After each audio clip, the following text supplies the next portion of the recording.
Right. Good evening, everybody. Thank you to you all for attending this virtual meeting for Planning Committee, Tuesday the 2nd of February 2021. For those of you who don't know me, my name is Councillor June Molyneux. I'm Chair of the committee and Councillor Chris Francis, Vice Chair. Also present are officers and councillors who will be asked to introduce themselves in a moment. Please note it's a virtual meeting and a recording of it will be available online following the meeting. If you've joined the call because you're a member of the public who has registered to speak, please note that you have a time limit of up to 3 minutes. If you're calling on a phone, you need to press *6 to unmute your device when I invite you to speak. The legal officer will operate a stopwatch and will confirm when your time runs out. You should then finish, or if in the middle of making a point, wind up within a few seconds and finish speaking. Otherwise, your microphone will be muted. For ease, a pack has been prepared which contains the reports, plans, presentation slides and any addendum for each item to ensure everyone can easily follow the agenda. This is available online. After officers have presented the report and any speakers have made their representations, I'll invite members to make any comments. When speaking, please reference the paragraph and page number to enable everyone to follow you. I'll repeat the motion before the vote is to be taken to ensure everyone is aware of what is being voted on. I will call upon each member to vote in alphabetical order. If the technology fails, then I'll adjourn the meeting for a few moments to try and resolve the issue, or if it's not possible, a new date and time will be organised. Can I first ask members to confirm they can hear and speak the meeting before we begin? I'll go through everybody. Councillor Beaver? Yes, Madam Chair. Councillor Berry? Yes, Madam Chair. Councillor Boardman? Yes, Madam Chair. I'm not madam. Oh, Councillor Dalton? Present, Chair. Councillor France, Gordon France? I'm here, Chair. Councillor G? Good evening, Madam Chair. Good evening. Councillor Gray? Here, Chair. Councillor Hargreaves? Yes, Chair. Councillor Morwood? Yes, Chair. Councillor Whittam? Here, Chair. Councillor Whitaker? Present. And Councillor France? Present. Also the officers, Adele? Here, Chair. Ian? Here, Chair. Alex Jackson, legal officer? Here, Chair. And Ruth from Democratic Services? I'm here, thanks, Chair. Thank you. Apologies. Apologies have been received from Councillor Hilton and Councillor Berry is substituting. Are there any more apologies? No. With that, I'll move on to item 1, minutes of the meeting Tuesday the 12th of January, pages 3 to 4. Somebody move those, please. Move them. Thanks, those Councillor G. minutes. Second, everybody in favour? Councillor Dalton. I'll second it. No, thank you. Aaron. Nobody's spoken against, so I assume everybody's in favour of those minutes. Item 2, declarations of any interest. Members are reminded of their responsibility to declare any pecuniary interest in respect of matters contained in the agenda. As it's a virtual meeting, if a member has an interest, a pecuniary interest, they are asked to leave the call completely rather than just mute their microphone for the item. The member can rejoin the call following the completion of the item in question. I have 6 items to be determined tonight because one has been withdrawn. For the benefit of the public here tonight, the speaking arrangements are as follows. The officers will summarise the report. Registered speakers will be invited to speak in the following order: objector, supporter, parish attend councillor, ward councillor, applicant or agent. All registered speakers will be allowed to speak for 3 minutes, apart from a ward councillor who may speak for up to 5 minutes. In the event that all speakers are against an application, as chair, I may grant the applicant or representative a time extension. I would respectfully ask members of the public who have not registered to speak to remain quiet throughout the proceedings and ask that your mobile phones are switched to silent. And if you do interrupt, you will be muted. With that, we'll move on to our applications. Item 3A, land at Barnes Wallis Way, Buckshaw Village, pages 5 to 32 with an update on your addendum. Ian Crossland is going to present this item. which is for approving the application subject to conditions. I have 2 registered speakers, an objector, Julie Wild, and the agent, Paul Killy-Grover. Julie, Paul, can you hear and are able to speak? Yes, I've unmuted. Yes, I can hear you as well. Right, Thank that's you. okay, thank you. Ian, can you present your report now, please? Yes, thank you. Thank you, Chair. This application seeks planning permission for the erection of a building comprising a children's nursery with associated car parking and landscaping. Members will recall that this application was presented to the committee on the 8th of December, where a decision was deferred in order to allow time for officers to investigate air quality data at the site in relation to the potential impact on children attending a nursery in this location. The application site is a vacant plot of land located on Buckshaw Village within a central area close to a range of amenities and is an allocated employment site in the Chorley local plan. The proposal would occupy part of the employment allocation. However, the impact on employment land supply within the borough will be limited, with a significant supply of land remaining to meet the identified demand. The site has been vacant for a substantial length of time, and the applicant has also provided a marketing report that demonstrates that the site has been marketed for employment use since May 2018 and that no offers for such a use have been received. Overall, it's considered that the development of part of the site, part of the employment allocation for a children's nursery would not prejudice the overall aims of the development plan and the ability to supply the employment land necessary to satisfy the identified need. The proposed building will be a modern and unobtrusive building, whilst the siting will be compatible with its surroundings. The building itself would have no adverse impacts on neighbour amenity, given its modest scale and positioning. A noise report has been submitted which concludes that noise from the proposed development is unlikely to result in any impact on the nearby residential properties, and this assessment has been verified and accepted by the Council's Environmental Health Officer. The transport assessment and associated documents submitted in support of the application have been analysed by LCC Highways, who consider that the proposed development would not have a significant impact on highway safety, capacity or amenity in the immediate vicinity of the site. Now, the air quality assessment that was submitted following on from the last committee by the applicant uses government data to obtain background concentrations of nitrogen dioxide and particulate matter, along with monitored levels of nitrogen dioxide at the nearest Chorley Council monitoring point. This report has been reviewed by the Council's Environmental Health Officer, who considers that an appropriate method and data sources have been used, and confirms that there will be no exceedances of air quality objectives at the proposed nursery site from traffic accessing the KFC or from road traffic. All issues are covered in detail within the committee report and on the addendum. Overall, the application is considered to be acceptable in accordance with the policies of the development plan and is recommended for approval subject to conditions. Thank you, Chair. Thank you.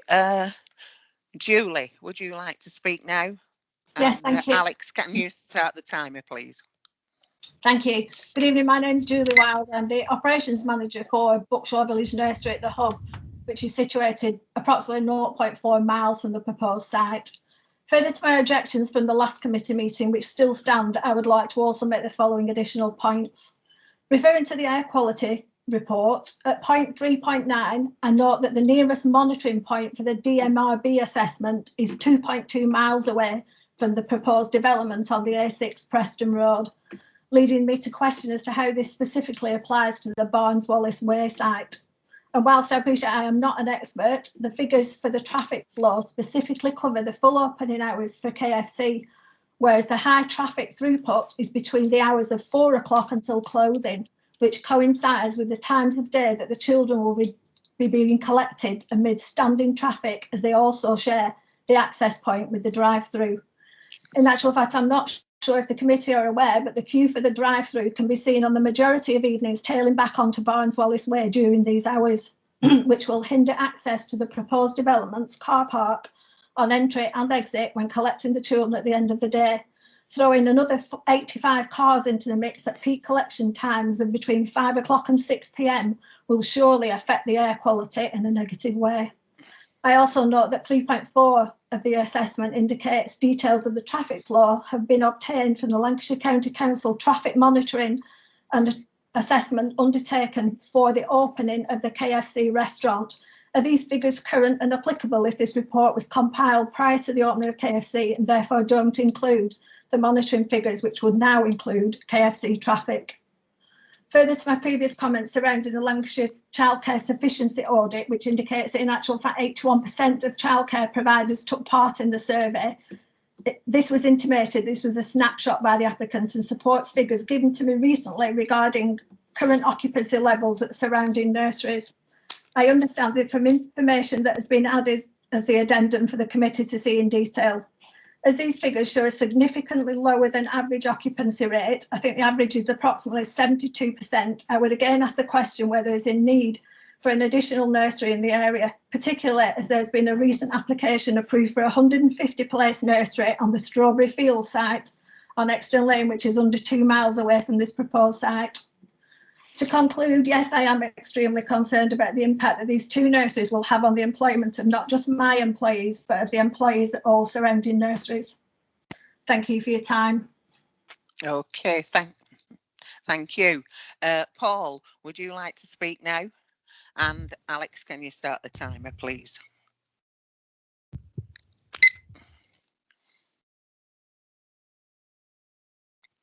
Paul, are you there? Sorry, I'm the first one to have not pressed my not mute button. So, oh, and it doesn't tell me on this one. We've kept that since last year. Apologies. So yes, since December last year, Kids Planet Day Nurseries have been working with our consultants to make sure that we have the answers to meet the questions that you raised at the last committee. Our clients, Kids Planet Day Nurseries, take the health of their children in their care very seriously. This extends to the staff, the parents and the guardians of those using the nurseries. So that's why we've sought to provide the council's environmental health officer with robust data to demonstrate that there'll be no harm to users of the nursery from traffic accessing the KFC. I think it's important to pick up some of the comments that have been raised by the objector and also sort of focusing in on some of those points in the report. We've used agreed data, Lancashire data, government approved data, and we've used the data that was provided in the approved KFC planning application in terms of their transport assessment. That was our starting point to understand that we had the right information on which to base our assessment.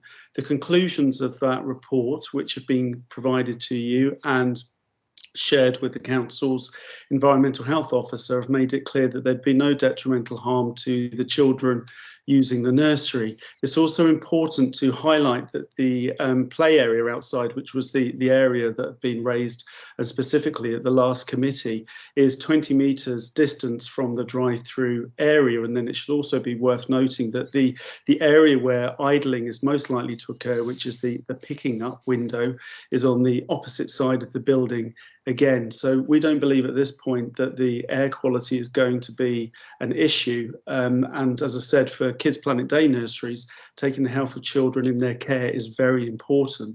Also like to remind the councillors that Kids Planet Day Nurseries are an established provider. They have 54 outstanding day nurseries across the North West and Midlands. They've identified a need for services in Buckshaw Village, and this is a commercial decision. They wouldn't be opening a business if they didn't think that there was demand. And this will be offering 33 full-time and part-time jobs. If anything that we've learned through the current crisis is childcare is incredibly important for our families and for our businesses, and we need to ensure that we have a range and a choice of offers locally. So I'm going to leave it there because I think we've answered most of the questions. Thank you, everybody. Okay, thank you. Right, over to you, members. Who's in there? I don't know which councillor A this is, just a minute. Councillor Beaver. Thank you, Chair. Yes, while I was hearing the reports, I remember that we said about the fumes coming from the car and that a monitor was going to be done. I expected it to be done from the nursery site, not from 2 miles away. I don't think that survey has answered the question as to does it affect that site. Now, if anybody can point me in the right direction with something I've missed, I'm very happy to listen. But 2 miles away does not take into consideration the health of the children that are 100. Now, I've walked past this place a couple of times on the COVID walks, and personally, I don't really see a problem to object to this. But the last sticking problem was this air quality thing, and I don't believe that's been answered. Thank you, Chair. Okay, thanks. Ian, do you want to come back on that? Yes, yeah, I will do, please, Chair. So yeah, Councillor Beaver's quite right. I mean, what the exercise that's been carried out isn't a real-time monitoring exercise of air quality at this moment in time from traffic using the KFC. So there hasn't been a monitoring station set up there. This is a modelling exercise, basically, based on data that's picked up from the nearest monitoring assessment point. And it's carried out based on the predicted patronage levels that were set out in the transport assessment at the time of the application for the KFC. Now that's not an uncommon approach to take, and our environmental health colleagues are the ones who've looked at that and assessed it. They consider that it's an appropriate method, and the results that it has produced are quite far below the target levels for air quality in this area. So it's been accepted on that basis, and it's not an uncommon approach to take, but it is a modelling exercise. Thank you, Chair. Okay, I've got Councillor Dalton, Councillor Berry, and then Councillor Boardman. Councillor Dalton. Okay, Councillor Dalton here.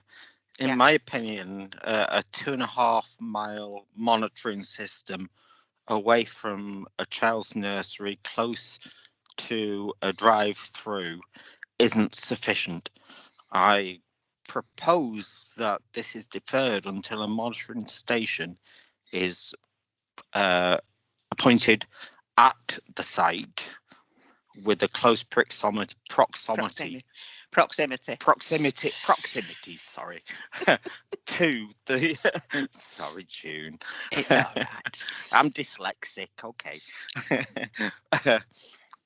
Close to the proposed development and the KFC site.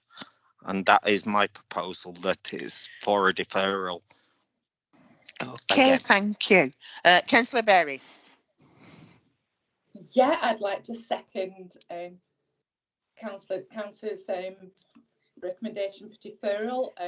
It's as good as it gets, this monitoring report, but it's certainly not good enough. I commend the council, for actually indulging and discussing air quality.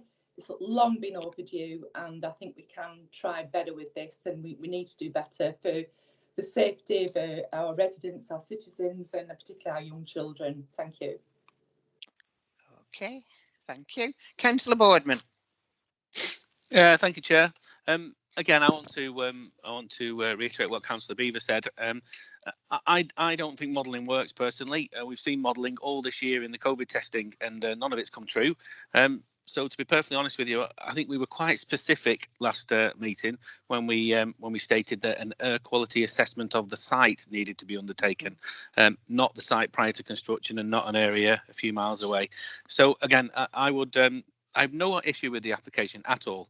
If this is a suitable site for a children's day nursery, then that's absolutely fine. I have no issue with the design. I have no issue with the siting of it. I just want to be 100% sure that we're not putting the children's lives of Chorley in danger.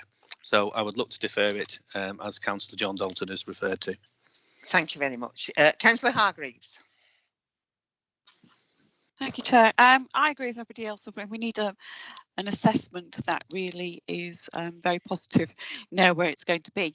But I also have concern about the other site opening at Strawberry Fields. I mean, I don't have any figures. I don't know if the officer has any figures regarding whether we need this many places within such a small area, given the fact that Strawberry Fields is really not very far from Buckshaw at all. Okay, thank you. I've got Ian, do you want to come back on that point, and then I'll bring in? Yeah, I can. Yeah, thanks. Thank you, Chair. Yeah, we don't carry out an assessment on the basis of need. There's no policies that direct nurseries or seek to distribute them on the basis of need, so that doesn't form part of the assessment of this application. Thanks, Chair. Okay, thank you. I've got Councillor Beaver and then Councillor Marwood. Thank you, Chair. Yes, it's not only a point for this particular one, because there are other ones that are coming up which are going to be seeking clarification. So it's not just for this site, it's for future. We've been mentioning about air quality and green and all sorts of things within the planning. If we're talking about models, if this was a model airplane, it's just crashed into the mountain as far as I'm concerned. Thank you, Chair. Okay, thanks. Councillor Marwood. Thank you, Chair. Like most people have been saying, I'm not a fan of models. Models do work occasionally, but in this case, I think, as Councillor Bowden says, I think we're expecting something more specific than this. And perhaps the officers can advise us, is this actually possible? And to go back to Councillor Hargreaves' point, just a reminder, it's not up to us to decide whether a commercial business can be a success or not. This is a well-experienced company, and if they think there's a need for nursery places, then that's their decision, and it will either fail or not based on their whatever they've decided. But as for the crucial matter is the air quality. So I just ask, do the officers have any idea if it's actually possible to set up something more specific? Ian, Adele, one of you. Yes, through you, Chair. I mean, we can. It's not beyond the realms of possibility to carry out that type of exercise, but that would be up to the applicant whether they would be willing to do that. Really, we can seek to ask the question. Who's that? Councillor Dalton. If the applicant, sorry, I'm moving my microphone. If the applicant isn't willing to set up the application of a monitoring system, then that would raise a concern that they have doubts themselves. So as I've moved for an addendum, then I would also move for a refusal because of non-compliance of our advice, if that's possible. Adele. Yes, I think there may be some confusion here, Chair. I think we need to be mindful that the air quality survey that has been submitted has been undertaken in line with best practice guidance that exists at this moment in time. So in that respect, it seeks to demonstrate what members asked for. If members don't feel that that is sufficient, then we can certainly revert back to the applicant. But given that the applicant hasn't had the opportunity to respond to that request, it's probably best to wait till we get a response.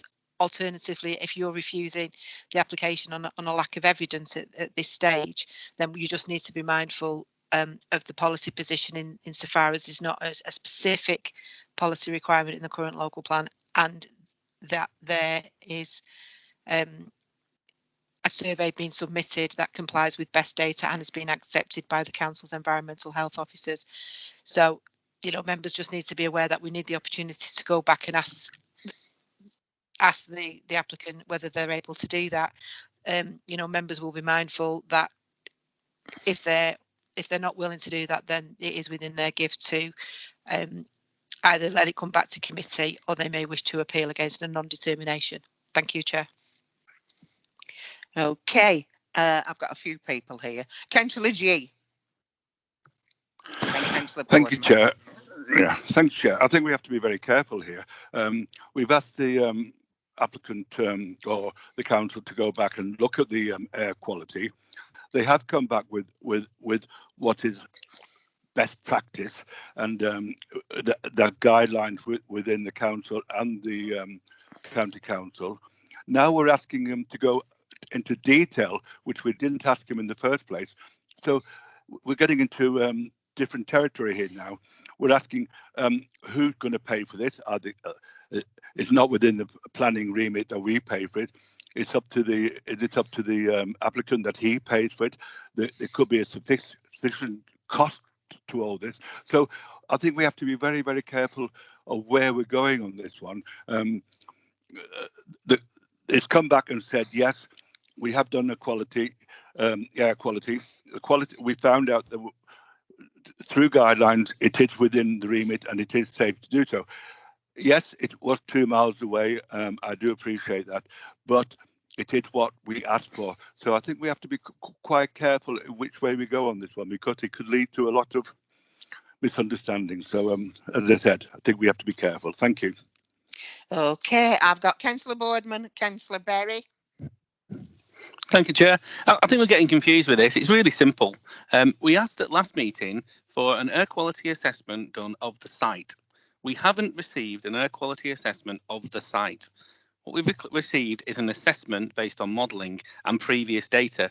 So we can talk about this all we want, but until we get the information that gives us the clarity that we're making a decision based on the information that is available, and it only takes a couple of weeks to put together, then I think we very, very cautious not to defer this. So I would second Councillor Dalton's recommendation for a deferment at this time. And I'm sure the applicant would be more than happy to put a monitoring assessment station in there for 2 weeks. Okay, Councillor Berry. Yes, I'd just like to endorse what Councillor Boardman and Councillor Dalton have been saying.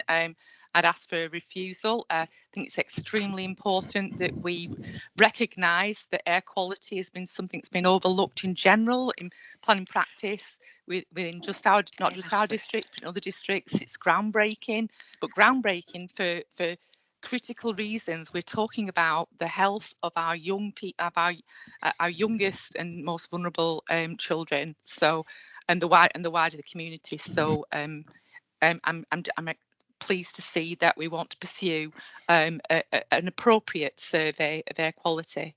Thank you. It was for deferment, not for refusal there, a proposition, Councillor Berry. I've got Councillor Whitaker and Councillor Hargreaves, and then I think we need to bring things to... I'm just going to move the vote for a deferment. We take a vote, Chair. Can't hear you, Councillor Whitaker. I said I was just going to move the vote for a deferment. Okay. Right, move thank the you. vote now. Who else have we got now? Yvonne. Yes, Councillor Hargreaves. Chair. Yeah, I totally agree with Martin Boardman. I think he's absolutely right. I think we need to do that. And also, going back to Strawberry Fields, Councillor Morwood, I think I'd like to see the same thing happen. We're opening more nurseries within the vicinity where we know we have poor air quality, and I'd like to see this matter deferred. Okay. Anybody else wish to comment? Otherwise, I'm going to move to the vote because I've only got one. Yeah, point of order, Chair. Yes, Councillor Berry. I just want to go and clear up some confusion. I was backing a deferment. There was no mention of refusal. You did say refusal, Councillor Berry. Oh, I do apologise then, but I'm glad that I do know these clarity things now. Then I'm glad we got some clarity. Let's go for the first one. Councillor G, do you have any more comments, or have you just not put your hand down? He's just not put his hand down. Okay, right. So I have a proposer and a seconder for deferment for an air quality test on site. And I think I'll go through everybody for or against that proposition. Councillor Beaver. For. Thank you. Councillor Berry. Can you just clarify what we're voting for, please? For the amendment. Accepting the amendment. Yes. That we. For. Thank you. Thank you. Councillor Boardman. For deferment, Chair. Councillor Dalton. Oh, sorry. Councillor Gordon-Franz. For. Councillor G. For. Councillor Gray. For. Councillor Hargreaves. For. Councillor Morwood. For. Councillor Whittam. For. Councillor Whitaker. For. Councillor Franz. For. And myself for. So I think that was unanimous in the end that we will defer it and go back and ask for that quality on site. Okay. Moving on to item 3B. St Luke's Church, Quarry Road, Brinscall, pages 33 to 74, with an update on your addendum. And I think you've had some photos circulated. It's recommended planning permission is granted subject to conditions, and I have 3 registered speakers. I have Cara Barlow, Councillor Margaret France, and the agent Graham Thorpe. Cara, Margaret and Graham, can you confirm that you can speak and hear the proceedings? Yes, I can. That's yes. Yes, Chair. Yes, Thank you. Thank you. Okay. Ian's going to present this report. Okay, Ian? yeah, thank you, Chair. Thank you, Chair. This application seeks technical details consent for the erection of 4 dwellings with associated parking and domestic gardens pursuant to a recent permission in principle. The application site comprises land upon which St Luke's Church is situated to the east of Quarry Road in the settlement area of Brinscall. The site fronts Quarry Road in an existing street frontage with dwellings located on either side. Whilst the church has not yet been demolished, the method of demolition of the church was approved by the local planning authority in April 2020 through a prior approval application.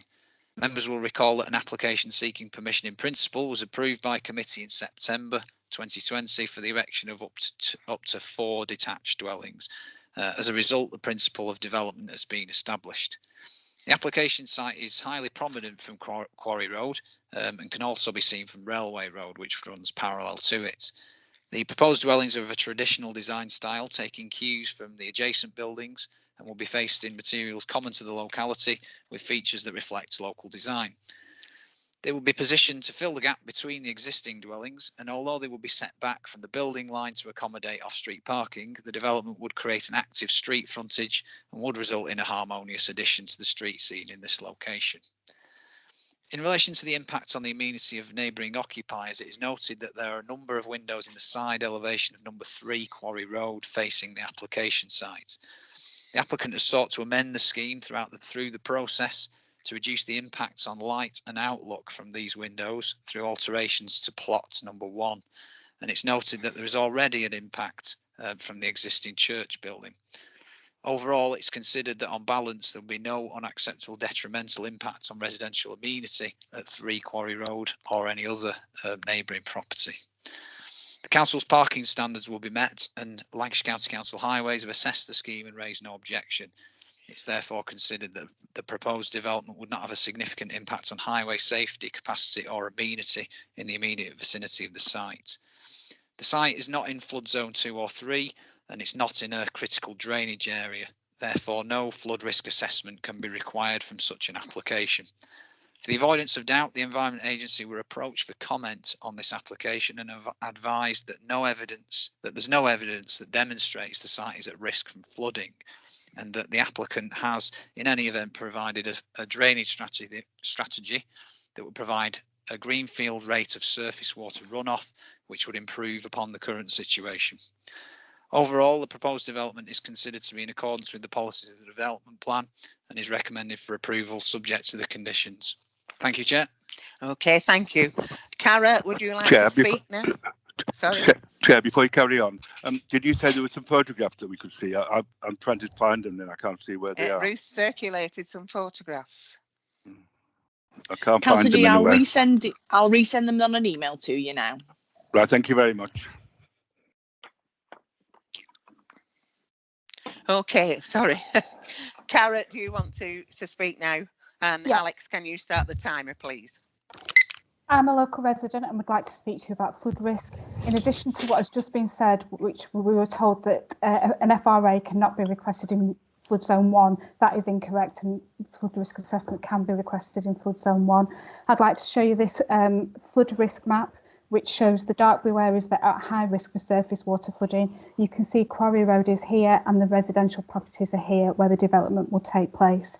The only access point for residents and the new development is here, which is at high risk of flooding from surface water and regular floods throughout the year. It makes it very difficult for us to access our properties, and houses on School Lane nearby regularly flood and have flooded 4 times in the last 12 months. These properties fill with rainwater and sewage, and the road on School Lane is a bus route and is often impassable once flooded.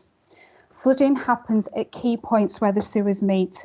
So Quarry Road is here, the sewers meet here, so we have flooding problems here, and we have flooding problems here on School Lane. A new connection to the network will be an additional amount of water in the system that will exacerbate the flooding along with climate change. It also has the potential to push floodwaters even further along Quarry Road. Where we have the high risk of flooding here, it could push onto Quarry Road, potentially flooding properties and the development. There are no drains along Quarry Road. If this does happen, there'll be nowhere for water to go. There is evidence that the development could flood if it's allowed to connect to the sewer, which suggests the local planning authority could feasibly request a flood risk assessment. The Environment Agency have confirmed their statement is not related to the risk of surface water flooding and connecting to sewers, as they do not have the authority to do so. The issue of surface water flooding has therefore not been addressed. An email from United Utilities on the planning website states that they are also concerned about flood risk from surface water flooding. If planning is agreed, there will be an automatic right to connect to the network as per the Water Industry Act 1991. United Utilities cannot legally stop this. An attenuation system will still mean an increased amount of water in the system. The risk of this needs to be addressed fully before allowing the development to go ahead. The agent is not taking flood risk seriously and has provided flood maps produced privately in an attempt to show that there is no flood risk, and requested aspects of the planning report be made more positive, one of which included the flood risk. The NPPF states the LPA has a responsibility to ensure flood risk is not increased elsewhere. I request that the Planning Committee refuse permission on these grounds and make the following suggestions. Because of the flood risk, reject the application due to a lack of information regarding the impact of surface water flooding and connecting to the sewers to protect residents. Request that the only option for surface water removal is the use of a sustainable drainage system, and if this is not viable, request an investigation into the impact of connecting to the sewer is produced. The best way of doing this is via flood risk assessment, so the LLFA, United Utilities and Environment Agency are all consulted. Thank you. Councillor France, do you want to speak now? Councillor Margaret France. Alex, can you start the timer, please? Thank you very much, Chair, and hello everybody. Yes, I would like to add my comments, please, to what Cara has just said. Firstly, to discuss the location of the site, I believe you may have some photographs, but can I just say that despite what Ian said, Quarry Road is only built on one side of the road. There are not houses on both sides. It is quite an unusual area. It lies at the foot of the West Pennine Moors, which is a site of special scientific interest. And the properties have their backs to the moorland and they face onto the unadopted road, beyond which lies a little patch of woodland through which the culverted Goyt runs. The Goyt transports a considerable amount of water between the reservoirs at Roddlesworth to Anglesark, and then from then on they go into the water supplies for Liverpool. So there's a considerable amount of water passes through that, as referenced by UU in their letter, saying that that is a very considerable asset of theirs that they want to make sure is not damaged by the construction. So these are old Victorian style stone fronted terraced houses, of which many of you will have seen similar. They tend to be large rooms, high ceilings, and very much of their day, very attractive houses. And to my mind, what is being proposed here is not really particularly in character. The current building of St Luke's Church is a low and squat building which doesn't dominate the street front. These proposed houses, to my mind, the scale, design and character of them is not in keeping with what is currently there. The height of them being large 3-storey buildings with 5 bedrooms each in an area where there are no other 5-bedroom houses in the near vicinity. Doesn't reflect the nature and the history of the area. In addition to that, the front facing of these buildings is basically a car park, because rather than having gardens at the front, each of these 5-bedroom houses is going to have a parking area for 3 vehicles at a 90-degree angle to the lane. So potentially 12 parking spaces and 12 cars lined up at this roadway. We accept that there is a permission in principle for development of this site and for demolition of the church, and that is not up for discussion. But I'm concerned about that this will have a detrimental effect to the area as a whole, and specifically by the impact on the outlook and loss of light to number 3 Quarry Road and the amenity of those properties. I'd like to point out the balconies on the rear of these properties. The balconies of plots number 1 and 4 will overlook the existing buildings, Quarry Road number 2 and 3, and their gardens. So the residents there will not have the same privacy for their garden space. And in reference to the comments about water drainage, I'd like to refer you to the letter from United Utilities, which is on the planning portal and is dated 27th of November 2020. If you would allow me to just quote this from the United Utilities document from Jill Walker.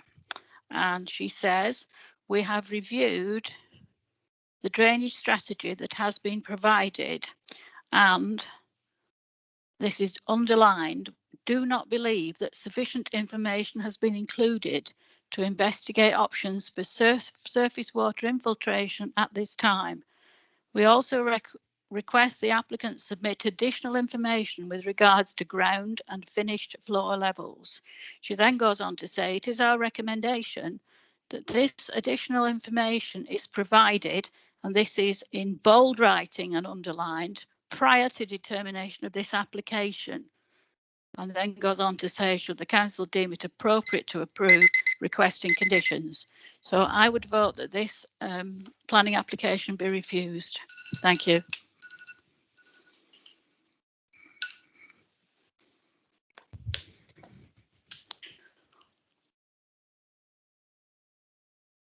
You're on mute, June. I'm on mute. First time I had to do it tonight, didn't I? Graham. Graham, would you like to speak now? Hello, yes, can you hear me? Yeah, yeah. Okay. Good evening, members. Is that the 3 minutes starting? You're right, yeah, it started, carry on. Yeah. The application being considered is to permission in principle application for the erection of 4 dwellings on the site.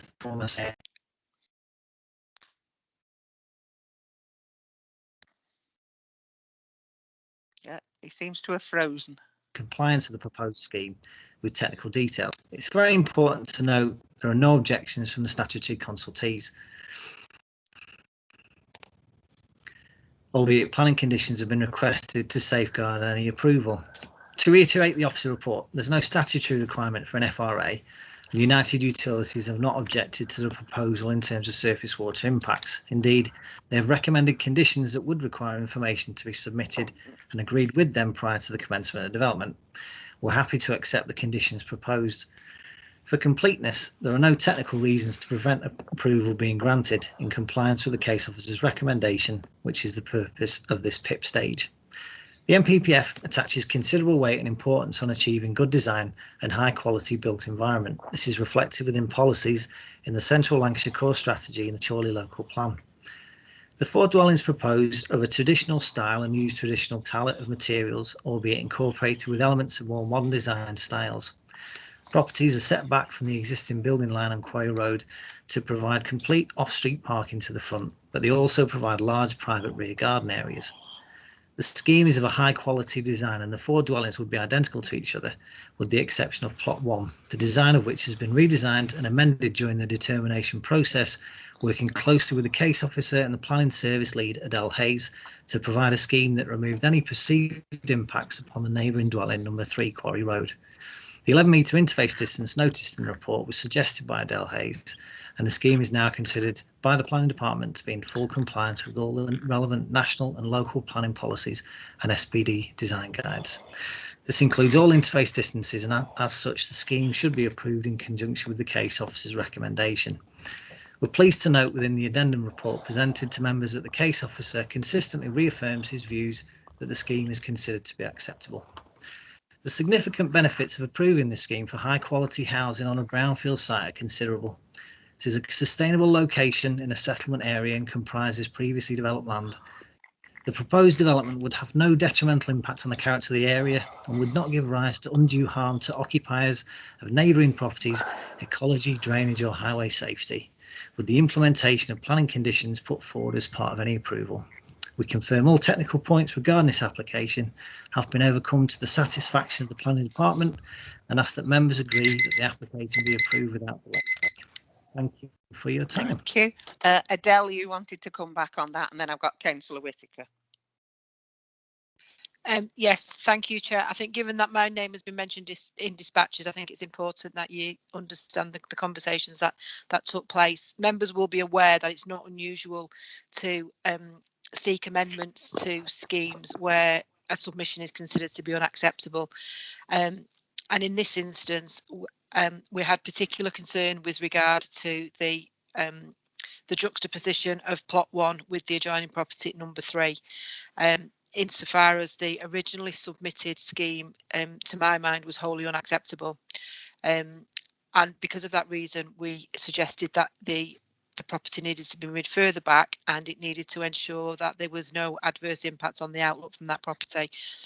I think the amendments that have been made certainly ameliorate that relationship, but as the report sets out, there is an impact, and the judgment that has been made by the case officer is that the impact is not significant and not unacceptable. But as the report says, it is a balanced judgment, and I don't want members to think that there was absolutely no concern whatsoever. I think it's important that you are aware that ultimately the role of the officer is to report objectively the proposal and respond to the comments that have been made, and I will draw your attention to all the information that is contained on the addendum insofar as suggested amendments to the report, so that you get a full flavour of the comments that have been made both by the applicant and their agent, and also by the local residents who have raised objections to the proposal.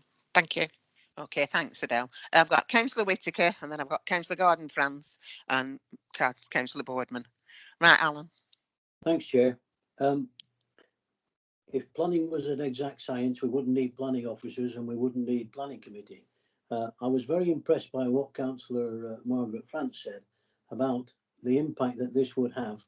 I don't know the area at all, but it sounds like they wouldn't fit in at all with what's there at the moment, and I don't know the area well enough to make that comment.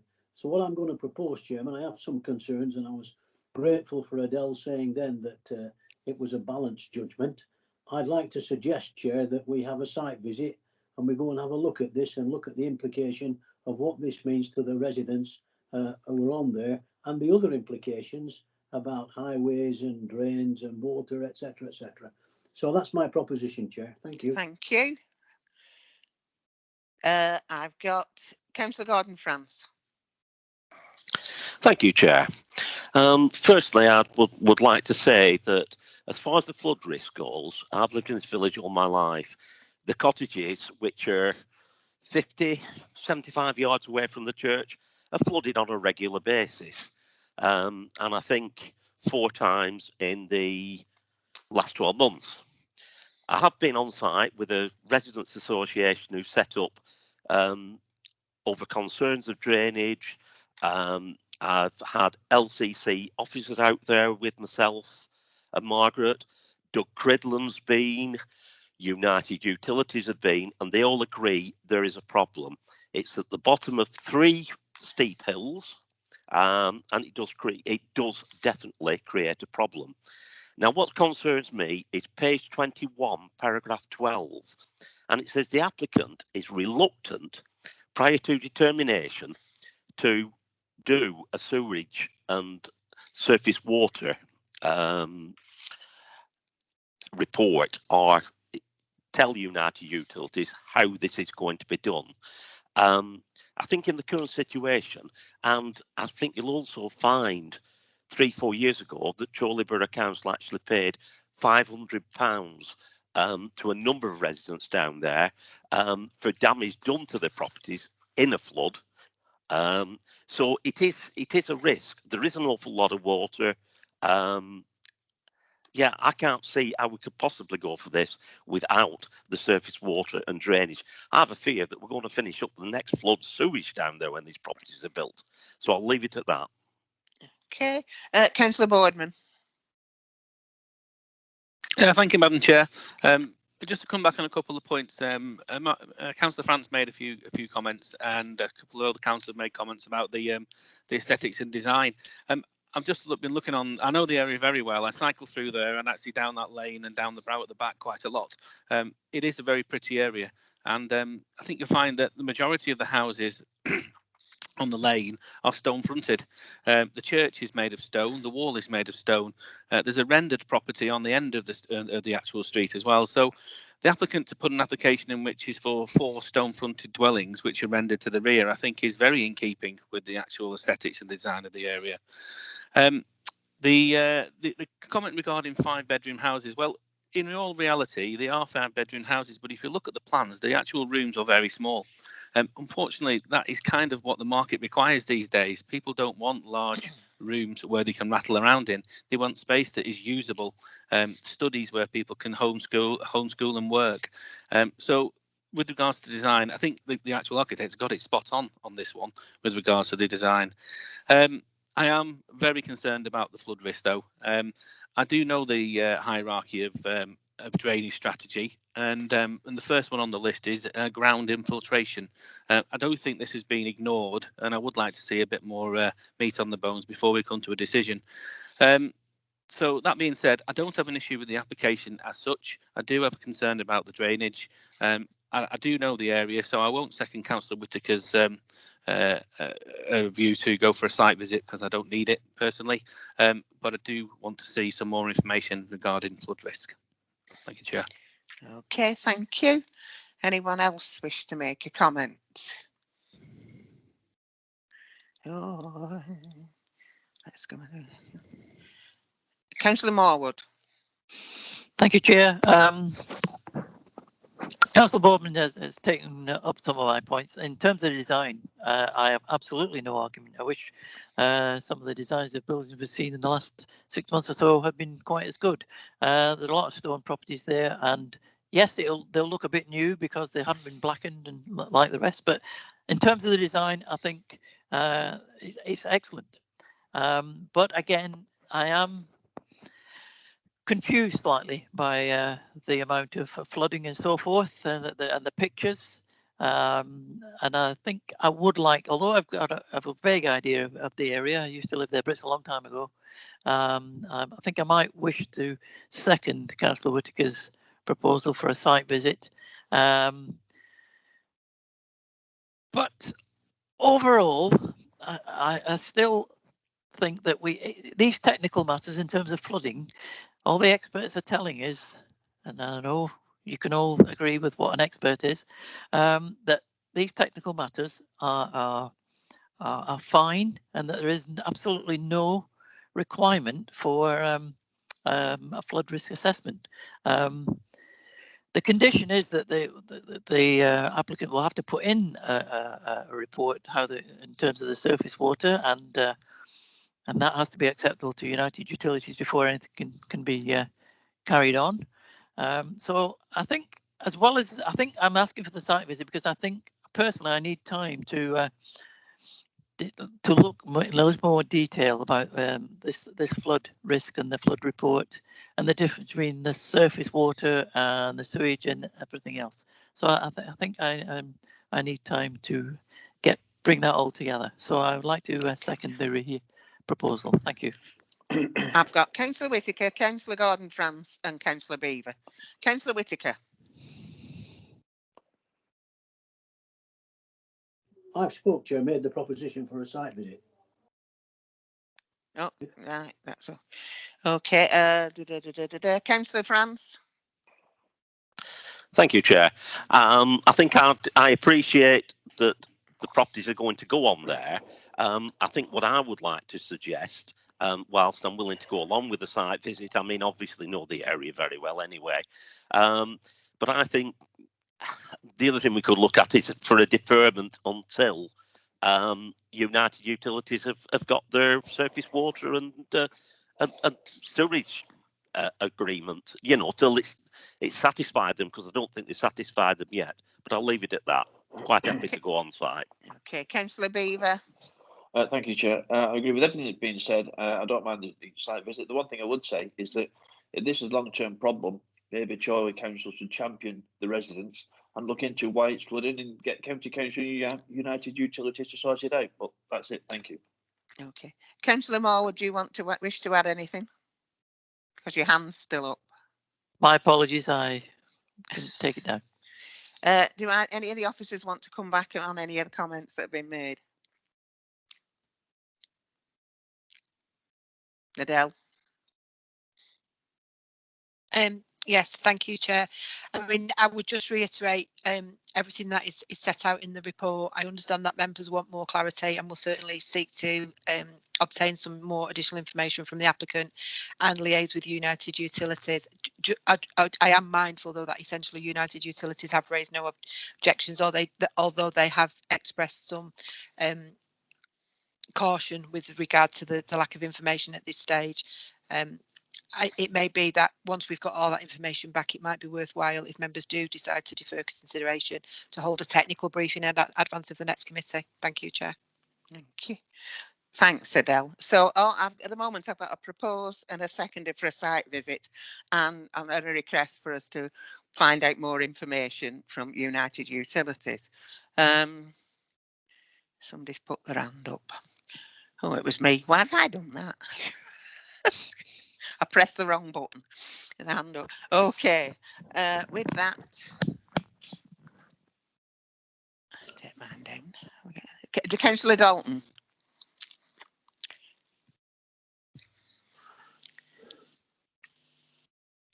Councillor Dalton, your hand's up. You're muted, John. Yep, sorry, I got I'm you. muted. Yeah, got you. Sorry.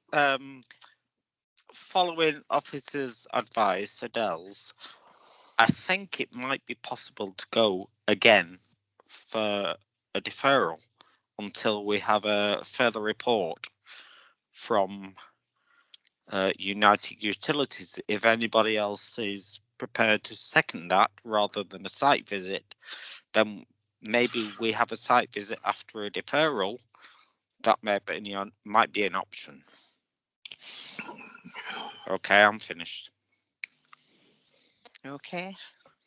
Anybody wish to comment? If not, oh, yes, Councillor Boardman, Councillor France. Trying to move on here. We've been, it's a long meeting. We have a long way to go. You're muted. Thank you. I'm glad it's not just me. It's me. I think it's late. I think we need to be mindful as a committee that the planning officers have put a significant amount of conditions on this scheme. Condition 12 does and will possibly address what we are discussing, which is the prior to the commencement development, details of sustainable surface water drainage and foul water shall be submitted. Now, for those of you that understand how this works, that application, that development cannot start on site until the planning officers, planning authority, are happy that the best solution has been taken into account.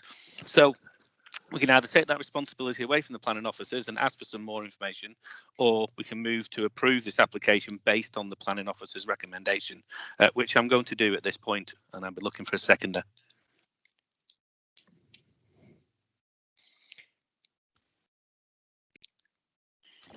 Councillor Whitaker.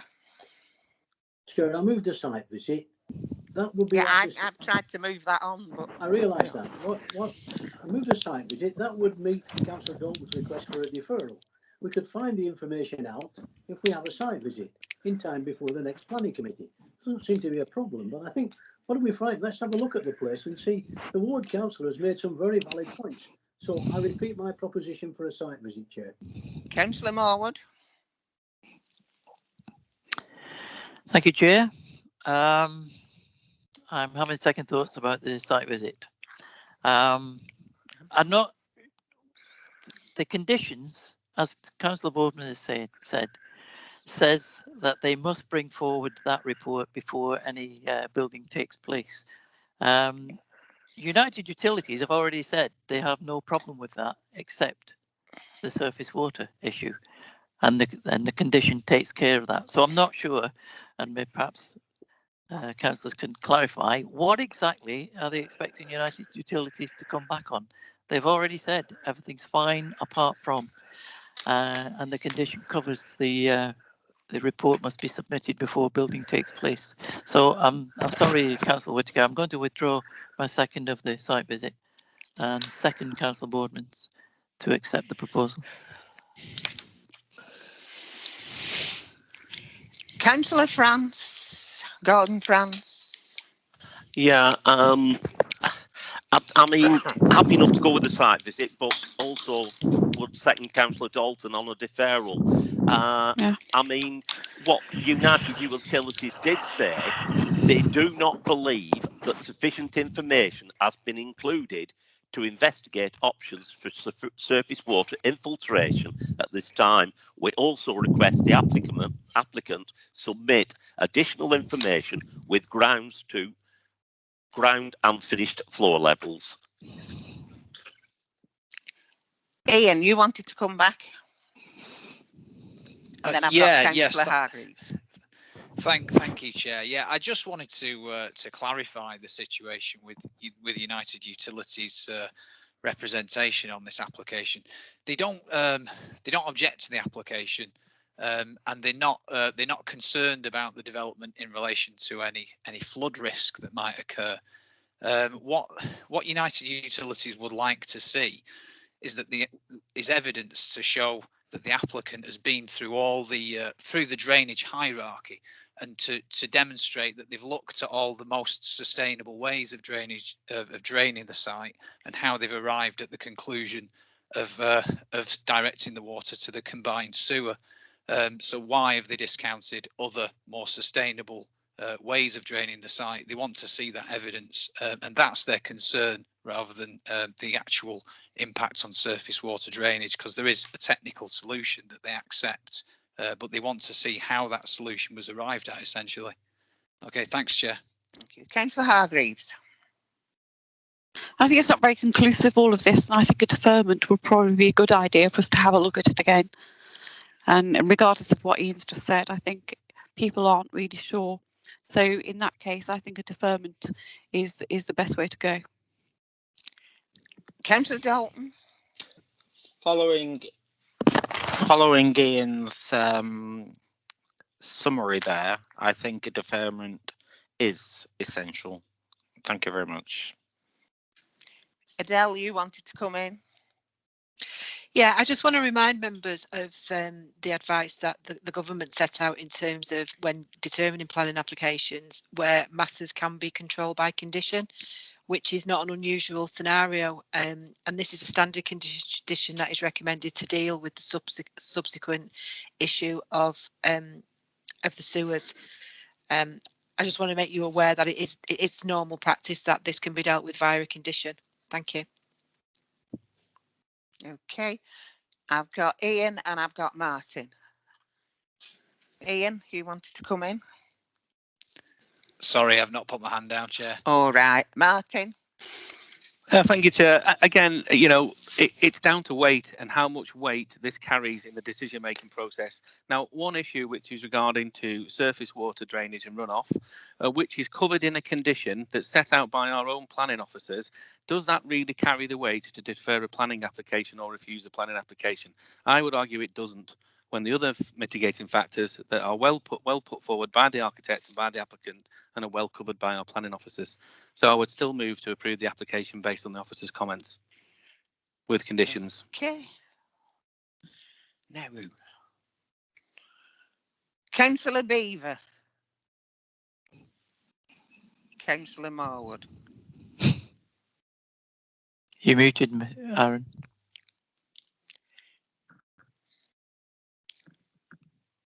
Aaron, you're muted. Right, that better now. Yes. I think Councillor Boardman has been seconded. I would go along with that. If someone's withdrawn that seconding of Councillor Boardman, No, they've I would not. not just right. So I'll go along because that condition sets aside, takes into account what we're talking about. Thank you. Okay. I've forgotten who I said now. Councillor Marwood. Just a quick one. Yes, I'm just confirming. We really cannot defer this. The conditions cover it. It has to be clear in those conditions.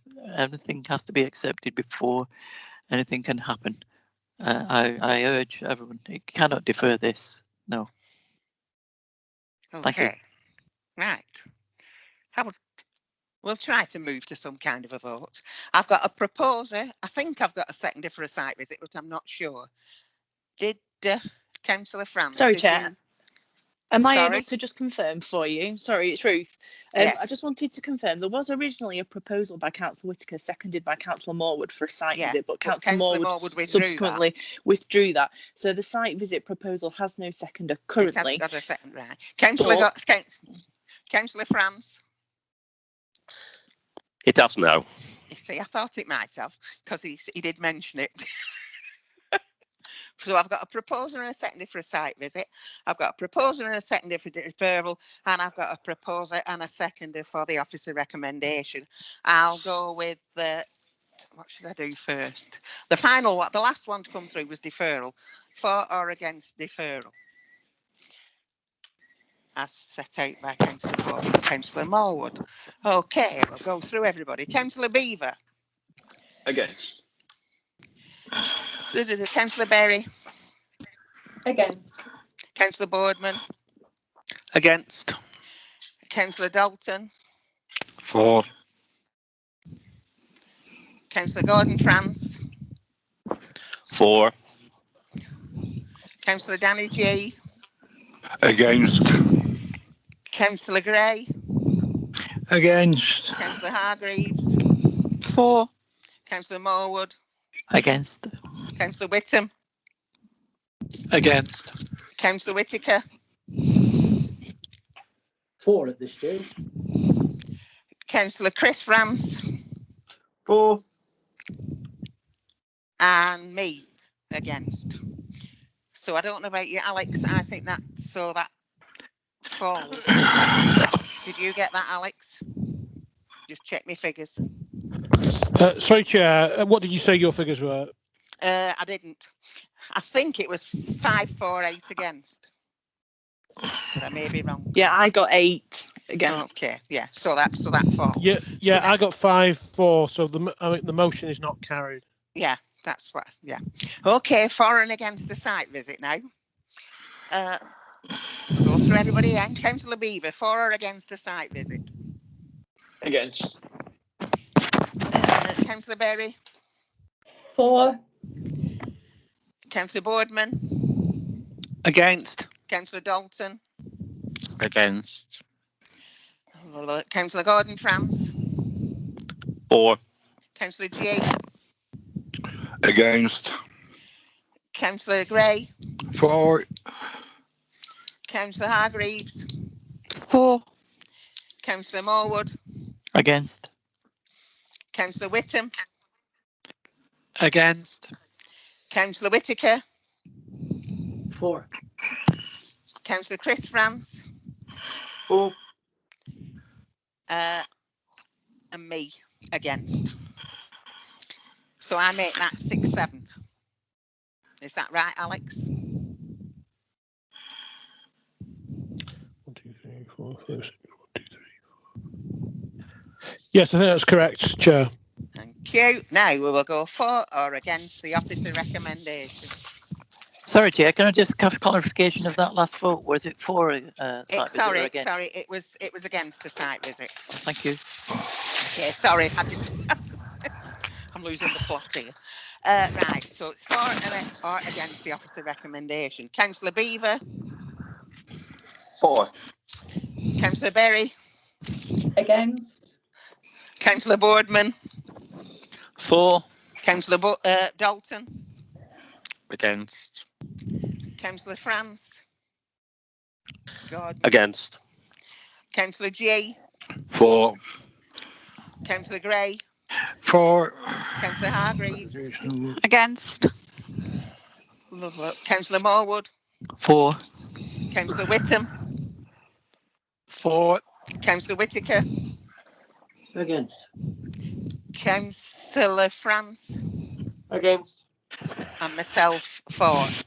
So I make that 7 for, 6 against. Is that? Do you get? Yes, I agree with that, Chair. I agree. Would you like to? Yes, thank you, Chair. Members have voted to approve the application, subject to conditions. Okay, thank you very much. My word, I've lost my page now. Moving on. Is there a reason you've got your hand up, Councillor France? No, there isn't, obviously, because it's gone down. Item 3C, Tesco's, Foxhall Road, Chorley, pages 75 to 106, with an update on your addendum. Adele's going to present this item, and it's recommended that planning permission is granted subject to conditions and a S106 agreement to secure a £6,000 contribution for LCC Highways involvement in monitoring a travel plan. I have 2 registered speakers, an objector, Yvonne Kerwin, and the applicant, Andrew Cruther. Yvonne and Andrew, can you confirm you're able to speak and hear? Yes, I'm here. Yes. You're muted, Yvonne. I'm here. Yes, you've been very patiently waiting for us.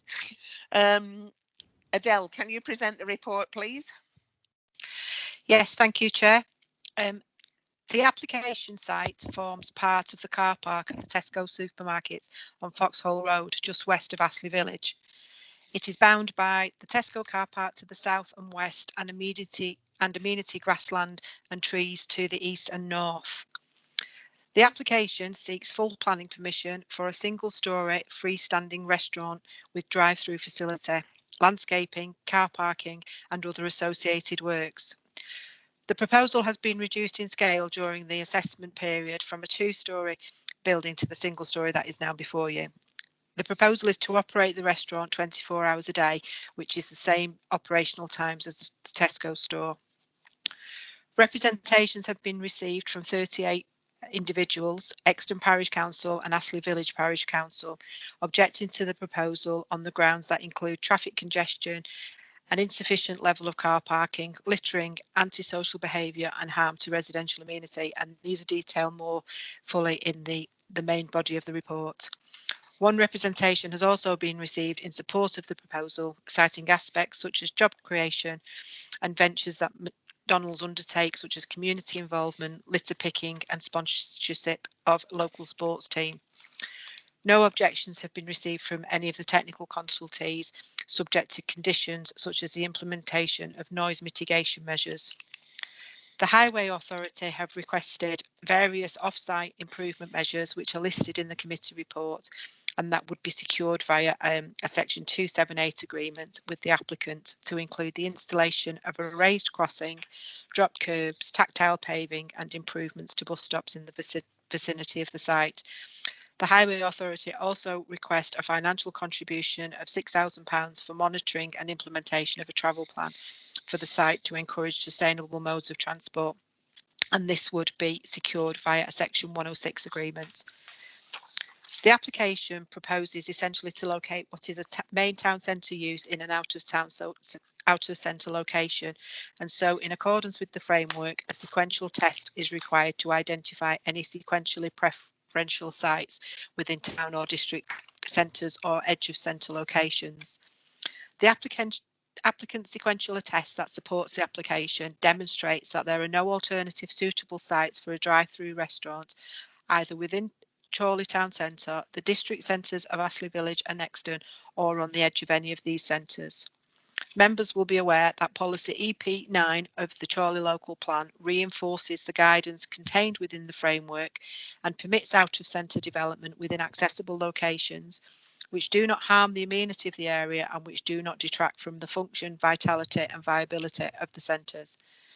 As explained within the committee report, the site can be readily accessed in its catchment, and given the relatively small scale of the proposed development, it would not detract from the function, vitality and viability of the district centres of Astley Village and Exton or Chorley Town Centre. It's considered that the impact of the proposal on the amenity of the adjacent area is also acceptable, with the nearest residential dwelling being in excess of 100 metres from the application beyond the main road, and given that there are also intervening trees. The submitted details of transport-related impacts has demonstrated to the satisfaction of the local highway authority that the proposal would not result in significant delays at junctions at peak times, and adequate parking would be provided for both the existing Tesco store and the proposed restaurant. Other issues relating to the provision of covered cycle storage, external facing materials, landscaping and potential impacts during construction can be adequately controlled by the recommended planning conditions. As such, the application is recommended for approval subject to the conditions that are detailed in the report and the signing of a Section 106 agreement to secure the contribution towards monitoring the sustainability objectives. Thank you, Chair. Okay, Yvonne, would you like to speak now? And Alex, can you start the timer, please? Yes, I'd like to speak. Thank you, Madam Chairman. I want to just reiterate what's already just been said, that it would create extra traffic on an already congested road. And the car park will be 92 spaces fewer when that restaurant is built. There would be insufficient pedestrian consideration on Foxholes Road. You take your life into your hands when you try to cross there to go to Tesco's. The antisocial behaviour that has been witnessed at McDonald's in Chorley would merely be moved to Tesco, and it could lead to joyriding on Southport Road and Foxholes Road and on Tesco car park as well, late at night. There is a police presence in Chorley Town Centre, which we wouldn't have the benefit of in Astley Village or the Farthings, which is the nearest housing estate near there. Light pollution and floodlights and large McDonald's sign would be a consideration, and the smells and noise from the air conditioners and extractor fans. And I believe that decibel readings have been taken from an address at number 27, the Farthings, which is probably the furthest away dwelling from Tesco, the new McDonald's, that they could have chosen. My house is about 300 yards as the crow flies from the proposed restaurant. Litter in the woodland would be a consideration as well, and the noise from the drive-through and car park, doors banging, is also a consideration. Pedestrians taking shortcuts through the Farthings and creating litter and noise at night, considering that this restaurant is going to be open 24 hours a day. And I feel that this has been a very undemocratic process, in that all not who have raised objections have been informed about this meeting, and 4 of my close neighbours have not been informed at all. Whether some of them have objected by email, and some of them have written letters. And as I say, 4 of the 7 haven't had letters. Okay, thank you. Have I got Andrew Cruther, please? Yes, you have. Yes. Okay. Alex, do you want to start the timer, please? Thank you. I would just like to add some detail to the report before you and expand on how McDonald's operate and how we have addressed the concerns regarding the proposal. We've worked closely with the officers throughout this application process and are pleased with the recommendation. The proposal seeks to provide a complementary use to an existing food store site in a sustainable location adjacent to the strategic road network. I would also like to reiterate our commitment to invest in Chorley for the long term with the creation of 65 local jobs and the generation of circa £55,000 payable in business rates. McDonald's invest over £43 million a year in staff training and are recognised as one of the UK's best employers. All employees have access to a range of qualifications to help them develop, including nationally recognised foundation degrees and apprenticeships. The majority of our managers and franchisees started in our restaurants, as did many of the senior members of staff in the company. The restaurant will be locally franchised and will provide additional benefits to the local area. Our existing restaurant in Chorley currently sponsors the Gillibrand Warriors under-9s football team and organises regular litter picks. We have received all the representations during the application and want to address the key areas highlighted within these comments. An environmental noise assessment and details of odour control were submitted as part of the application, which included the necessary mitigation for the development. As mentioned, we work hard to ensure the areas around our restaurants are litter free. Along with a number of national initiatives, we recently launched Get in the Bin, a social media campaign encouraging customers to dispose of packaging responsibly. Staff at all our restaurants carry out a minimum of 3 daily litter picks in the immediate area, not only picking up McDonald's packaging, but all litter. We also liaised extensively with the officers at Lancashire Highways Authority to ensure the proposal is in an acceptable form. We conducted a comprehensive highway study to the satisfaction of the authority, with the appropriate package of highway mitigation measures being agreed to improve walking, cycling and public transport accessibility. The McDonald's also recognised the important role it plays in helping tackle concerns about the UK's public health and well-being. Our goal is to help customers understand what they are consuming and to assure them that our ingredients have been responsibly sourced. We believe our role is to make it easier for customers to balance health, taste and value, and we have built a core strategy on 3 principles of choice, information and reformation. This means providing people with a range of food that allows them to make an appropriate choice for any occasion, providing nutritional information to help customers make informed choices, and reformulating our products to help reduce saturated fat, sugar and salt, and not compromising on flavour. So just to conclude, we do believe the benefits proposed the scheme will bring we believe that there are many benefits the proposed scheme will bring and are excited to continue our investment in Chorley. Thank you. Okay, thank you. Adele, is there anything you want to come back on before I go over to members? Chair, the only comment I want to say is in terms of the publicity of the planning application, and just to confirm, the application has been publicised in accordance with statutory requirements by way of direct notification to a number of residential properties on the Farthings and by way of a site notice, and all those who raised concerns or made comments have been notified about the meeting this evening. Thank you, Chair. Okay, thanks. I've got Councillor Morwood, Councillor G, somebody else, and I've lost it now. Councillor Morwood. Thank you, Chair. Fast food is always contentious, but and I've listened to Yvonne's objections and so forth. I can't really agree that it was going to increase joyriding around that area. I don't accept that argument really. Suitable filters and so forth are going to be put into place to reduce the smells, and I'm happy with the proposals that have been put in place for that.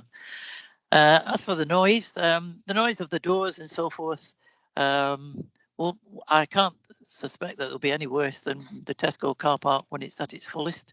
And the cars, there are a great number of cars going on and off that site, slamming doors, boots and so forth and the click and collect and all the rest of it. So it's a 24-hour Tesco. It's going to be a 24-hour McDonald's.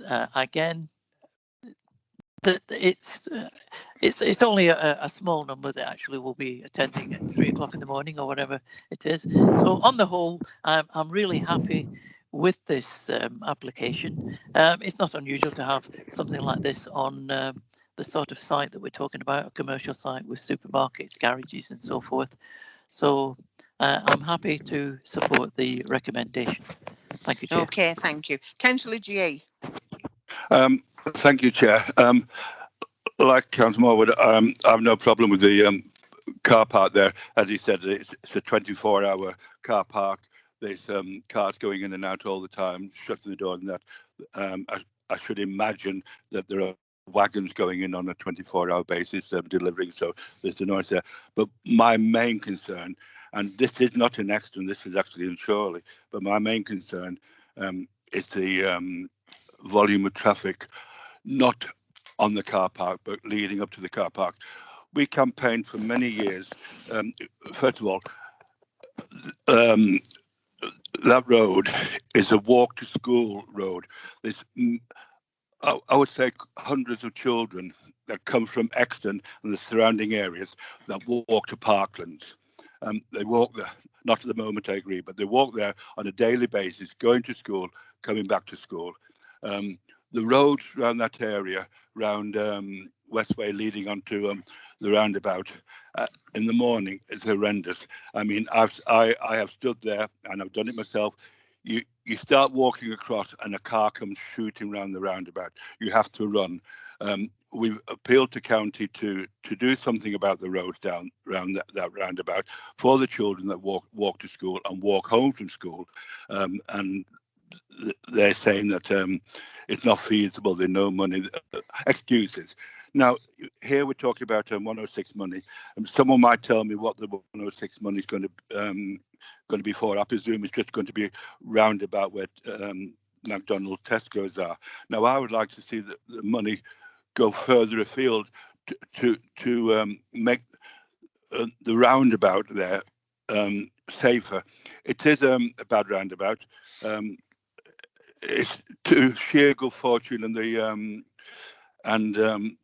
the drivers that know there is a problem. There's never been a fatality there, and God forbid there never will be.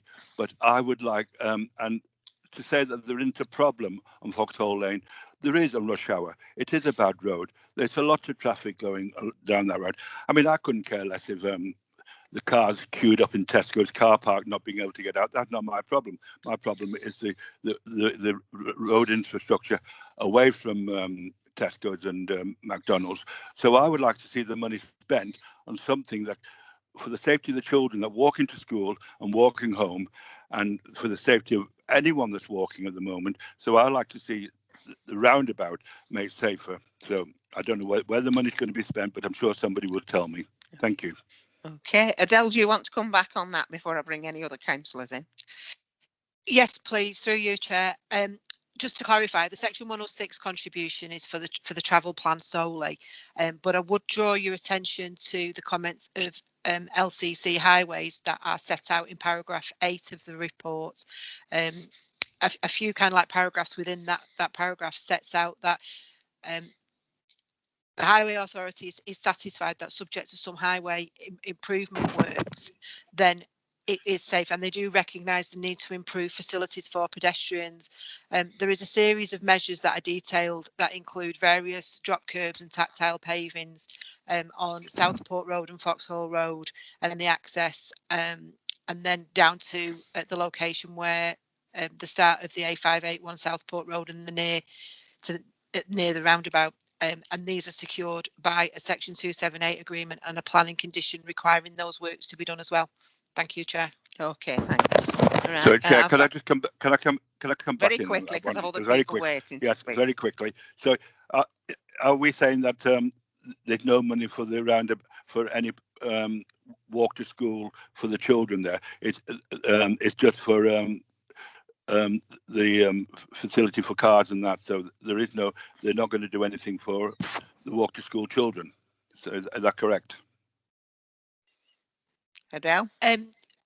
The works are required to provide drop curbs and tactile pavings at the locations that are set out in the report. So LCC have looked at what the impact would be on pedestrians in that area and have set out the works that are required and that can be justified.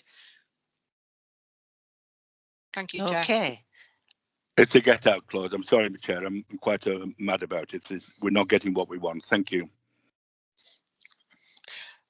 Councillor Beaver, then Councillor Chris France. Thank you, Chair. I'm in favour of the plan. We're going to remember, first of all, Tesco's own the car park, and it's them that are saying these spaces are available and are not being used. The fact that there's already a McDonald's in town, well, that's going to take an awful lot of pressure off the McDonald's in Chorley, because there are occasions there where you just can't even get on that roundabout. Now, I'm sorry if it sounds like we're shifting one problem to another one, but coming back to what Councillor G said, we need to address that roundabout. Let's just not ignore it. Let's look at what needs doing, and if we can't do it with this application, look at it as a council in future. It mentioned within the report about the loss of disabled spaces. Well, McDonald's are taking 2 out and putting 2 in, and that's pretty much all I want. I've got a lot to say about it, but I'll hold it there. Thank you, Chair. I've got Councillor France, Councillor Chris France. Thank you, Chair. I was just going to say, to be honest with you, I mean, you've got to. I think it's actually quite a viable site for it. As many people pointed out, both sites can be operated 24 hours. I can't see there being much of an issue with racism. To be honest, I agree with Councillor Beaver that I think we'll have a benefit in the fact it will spread out the amount of custom, but the customers spread over 2 sites rather than just the one in central Chorley. At the moment, I mean, there's considerable traffic issues there. I don't think we'll see them over the 2 sites. So to be honest, I'm quite in favour of this. Thank you. Okay. I've got Councillor Berry. Thank you for allowing me to speak. Yeah, I'm very concerned about the likelihood of congestion around the roundabout, and we have a prime example right in town on the other McDonald's site, which hasn't been addressed, and that also indicates, that we're just asking for more trouble. So no, I'm not in favour of the current arrangement. Thank you. Okay, Adele, do you want to come back on anything? Yeah, just to draw members' attention to the full detailed report that the Highways Authority have provided. They've looked at the accident data, they've looked at the number of cars that will be generated and the queue lengths, and they're satisfied that there's not going to be an adverse cumulative impact on highway safety, and that obviously is a material consideration in the assessment of the application. Thank you, Chair. Okay. Councillor Berry, do you wish to comment again, or have you just not put your hand down? I do apologise. It's all right. Councillor Beaver, are you the same? No, thanks, Chair. I did drop my hand. I've just put it back up again. Oh, well, I wasn't sure. Yeah, it's all right. But thank you anyway. With this traffic, I don't believe there's not going to be a problem there at all. If anybody thinks that, then they're on something. But the one thing I would not like, and I haven't seen within the report, I would not like to see a dirty great big N stuck on a dirty great big pole sticking over the trees. Now, I'm sure that I've seen within the documents online is that there is a big M on the back of a building. Now, the diagram that was shown might be just a stock picture. I don't know, but I hope there's no big N on a big post like there was at KFC previously. Thank you. Okay. Councillor G and then Adele. Yes, Chair. Just to clarify, I've no objection at all with McDonald's there. I'm not a big lover of McDonald's. I'm not saying I haven't had one, but they're not my favourite food. But there is a lot of people that like it. But I have no objection to it there. My main concern is that we've been trying for years and for getting a safe walk from home to school. And I would have thought this would have been an ideal way that we could have maybe got some money to help with the walk to school. That's my main concern. I don't know how I'm going to vote yet. I'll have to think, but I have no Okay. objection to McDonald being there. Adele, you wish to come back? Yes, thank you, Chair. A couple of points to come back to. I note the points Councillor Beaver made in terms of the adverts that are generally associated with the McDonald's type of establishment. Any signage that is on these plans is for indicative purposes as far as this application is concerned. They'd have to apply, wouldn't they? Yeah. They have applied for the adverts consent that are being held in abeyance depending on the outcome of this application. Councillor Beaver, I can give you the details of those adverts that you can peruse, in the next few days and come back to me on. And in response to Councillor G, I would just make you aware of the comments that McDonald's themselves have made in terms of what they do in the community. It may be that your Walk to School programme is a scheme that you could nominate for McDonald's to fund as part of their community investment, given that the pedestrian improvements are required as part of the planning application. Thank you, Chair. Okay. Thank you, Adele. Okay. I think everybody's spoken that wants to speak. Did Councillor Moore, would you propose the recommendation? Could somebody formally second? I will, Madam Chair. Thank you, Beaver. Councillor Beaver. Right. What I propose to do, and nobody has spoken against the application. So I was just saying, is anybody against this application? Otherwise, I'll assume that you're for it. Madam Chair, I wish to abstain. Okay. Anybody else wish to abstain? I wish to abstain, thank you. And that's right. So that's 2 people. I'll abstain, thank you, June. 1, 2, 3, long enough. So I've had 3 abstentions. All members are in favour of the officer recommendation. Do you want to clarify that, please, Alex? Thank you, Chair. I can confirm that members have resolved to approve the application subject to conditions and a Section 106 legal agreement. Okay, thank you. Danny, your hand's still up. Right. Item 3. My apologies. It's quite all right. I'll let you off. Item 3D, Haslam Printers, Standish Street, Chorley, pages 107 to 140, and an update with conditions on your addendum. Officer recommendation is planning permission is granted subject to the conditions. I have 1 registered speaker, the agent Chris Wheatman. Can you hear and see the proceedings, Chris? I can indeed, Madam Chair. Okay, thank you. Ian, do you want to present the report? Yes, thank you, Chair. The proposed development is for the change of use of Standish Street Mill to 30 residential apartments, including some partial demolition and the extension of the mill. The site was most recently used as a print works and is located on Standish Street to the south of Chorley Town Centre. Members will recall that planning permission for the conversion of the mill to 48 apartments was approved by committee in October 2019.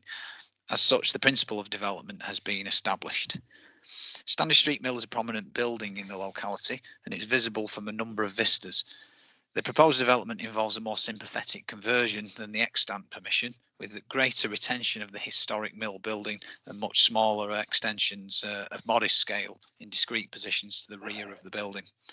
Overall, it's considered that the proposal would result in a positive improvement to the appearance of the site and the locality more generally, securing the future of a historic part of the built environment in Chorley. There will be no adverse impact on the amenity of any nearby residents or upon the amenity of future residents of the development. Lancashire County Council Highways have accepted the findings of the transport assessment provided in support of the application. 29 on-site parking spaces will be provided, and the County Council consider this level of parking provision acceptable in this instance, given the highly sustainable nature of the location. There would also be a secured cycle storage provided on site. Some critical viability issues affecting the deliverability of the development have been identified. A viability assessment has been submitted by the applicant demonstrating that no contributions to planning obligations are possible without adversely affecting the deliverability of the development or its quality. This has been considered previously by the Council's viability consultants and accepted. Therefore, in this instance, it's considered that the development is acceptable without the planning obligations being fulfilled when balanced against the benefits of the proposed development on the site in question. Overall, the proposed development is considered to be in accordance with the policies of the development plan and is recommended for approval subject to the conditions set out on the addendum. Thank you, Chair. Okay, thank you. Right, Chris, can you want to speak now, please? And Alex, can you start the timer? Thank you, Chair. I'm not going to talk for the full 3 minutes. Effectively, this is just a downsized resubmission of the previous application as identified in paragraph 6 of the officer's report. The scheme has been downsized simply to work better with the recently approved commercial development next door at Haslam Mill. The scheme still provides 30 units, down from the previous 48, but doesn't involve any extensive extensions. Again, the scheme complies with all the relevant policies in the Central Lancs Court strategy and the Chorley development plan. And indeed, as Mr. Crossland has just pointed out, there are some benefits with this revised scheme in terms of more of the historic mill being retained than the previous scheme. All in all, my clients are very happy with the officer's report, and we would welcome that the committee follow the officer's recommendation of approval. Thank you. Okay, thank you. Councillor G, I've got your hand up. Yeah, thank you, Madam Chair. I have no objection to this. It's just another planning application. It will regenerate an area, Chorley, that's a bit run down, and so I'm more than happy to move to the officer's recommendation. Thank you. Thank you. I've got Councillor France, Chris France, and Councillor Beaver. Thank you, Chair. I was just going to jump at the opportunity to second it. Thank you. Okay, thank you, Councillor Beaver. Thank you, Chair. I was likewise going to second it. It's been thirded then, right? Yeah, people may know that it's recently been set on fire and the area was closed, so it'll bring a disused building back into use. Thank you. Councillor Boardman. Thank you, Madam Chair. Absolutely delighted to see this coming forward. Looking at this building for a long time, as I said earlier, to have 30 residential apartments in Chorley Town Centre is an absolutely fantastic thing to happen. Yes. It will increase footfall. It will increase our nighttime economy, which I know all of us want to get back to when we come out of lockdown. So let's see a few more of these coming forward. It'd be great. Okay, thank you. Anybody else wish to make any comments? If not, I'll move to the vote. Everybody's been speaking in favour of this application, so unless anybody who wishes to vote against, speak now. If not, that was right. Okay, everybody seems to be in agreement with that. Alex, do you want to? Thank you, Chair. The application for change of use for the former Printworks to residential apartments has been approved by members subject to conditions. Okay, item 3E has been withdrawn, as has 3F. Going on to J3G, Southview Back Lane, Maudsley, pages 167 to 196 with an update on your addendum. Adele's going to present this item. It's recommended the application is approved subject to conditions, and I have one registered speaker, Chris again. I know I can see and hear you, so that's okay. Adele, can you present the report? Yes, thank you, Chair. This application seeks full planning permission for the erection of 3 detached dwellings and associated garages following the demolition of a number of existing buildings and structures across the site. The site is a previously developed site that is located in the Greenbelt, and members will be mindful that the National Planning Policy Framework allows for the redevelopment of such sites, provided that the proposed development does not have a greater impact on the openness of the Greenbelt than the existing development. The open assessment needs to consider the site as a whole. The application seeks to offset any harm to openness caused by the development through demolishing existing buildings across the site. Members will note that the proposal would result in a reduction in volumes across the site, and the officer's openness assessment concludes that although the appearance of the site will change, it would not have a greater impact on openness. The officer report also advises that the proposed development achieves separation distances well in excess of the council standards of 21 metres between facing habitable rooms and would not give rise to any adverse impacts on neighbour amenity. It's considered that the design of the proposed dwellings is acceptable, taking into account the variation of property styles in the area. Lancashire County Council Highways have removed their original objection with the plans that now clearly show the access arrangement and that the existing public right-of-way which runs through the site will not be affected. They have no concerns with the use of the existing main access of Back Lane, which is adjacent to the driveway access to Southview. Nature conservation matters have been addressed, and again, no adverse impacts have been identified. In terms of the scale of the development, it's considered that 3 development falls to be small scale and is therefore in conformity with Policy 1 of the Central Lancashire Core Strategy, which guides the growth and development. The application is recommended for approval, subject to conditions. Thank you, Chair. Thank you. Chris, you want to speak now? Alex, will you start the timer, please? Thank you, Madam Chair. I would like to have said something similar, but Adele has basically just said exactly what I was going to say, almost word for word, and that makes it very difficult for me not to repeat just exactly what she has said. As has just been pointed out, this scheme complies with paragraph 145G of the National Planning Framework and also the Council's policy BNE 5.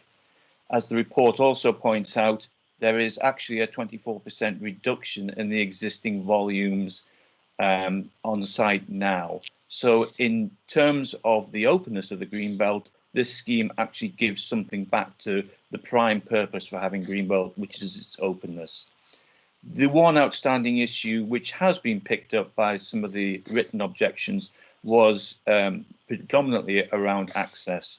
The access issues have been resolved with Lancashire County Council, and the applicant owns the site. He owns the site on either side. He owns the house next door, and we have been able to come up with a scheme that satisfies Lancashire Highways. There are no adverse effects on residential amenity, no issues regarding drainage, given that it will be drained on a separate system. And all in all, again, I've thoroughly welcomed the officer's recommendation for approval. Thank you, Chair. Okay, thank you. Over to you, councillors. Anybody? Who's that? Oh, that's me pressing the wrong button again.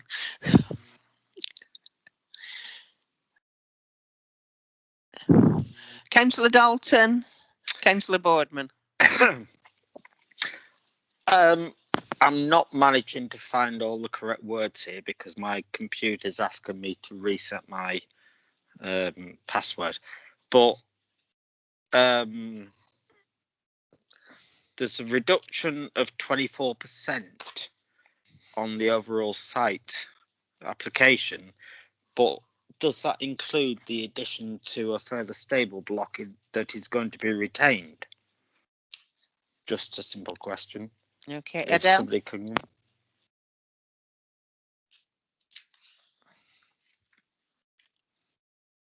Adele? Maybe Chris could answer on this one. I don't know, yeah. Oh, hang on, Adele's here.